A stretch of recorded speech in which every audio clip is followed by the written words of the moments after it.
9 मार्च को champions trophy match के बाद जश्न के दौरान मुबैना शोरगुल करने पर मध्य प्रदेश के देवास में पुलिस ने चंद अफराद को गिरफ्तार किया है। उनमें से बास के सर मुंडवाए गए हैं और इसका वीडियो वायरल होने के बाद मुकामी बीजेपी लीडर गायत्री राजे पवार ने शदीद बरहमी का इजहार किया है और पुलिस के रवैये की मजम्मत की है।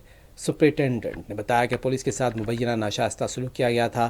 ताहम अब पुलिस की तरफ से कहा गया है कि इस पूरे मामले की तहकीकात कराई जा रही है। रिपोर्ट आने के बाद जिम्मेदार अफराद के खिलाफ कार्रवाई की जाएगी। देखिए ये 9 तारीख को जो चैंपियंस ट्रॉफी फाइनल मैच के बाद अचानक से भीड़ के इकट्ठा होकर कुछ असामाजिक तत्वों के द्वारा हुड़दंगी करने वाला जो मामला था, जो परसों रात को हुआ था। और उसके बाद जो सीरीज ऑफ इवेंट हुए थे, इनिशियली जो पुलिस के साथ जो अभद्रता हुई थी, उसके बाद एक वीडियो वायरल हुआ था जिसमें एक पुलिसकर्मी के द्वारा जो फोर्स इंडिस्क्रिमिनेट यूज किया गया, वो मैटर था। तो ये जो सीरीज ऑफ इवेंट हुए थे, इसमें माननीय विधायिका महोदया जी के साथ आज चर्चा हुई है।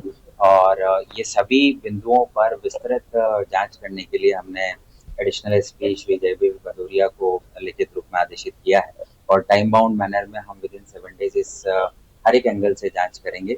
कुछ व्यापारी संगठनों के द्वारा भी कल एक ज्ञापन दिया गया जिसमें मांग की गई है कि जो एक दुकान संचालक था जिसके साथ मारपीट हुई है, उसकी भी जांच की जाए। तो उसको भी संज्ञान में लेते हुए संबंधित पुलिसकर्मी को तत्काल प्रभाव से लाइन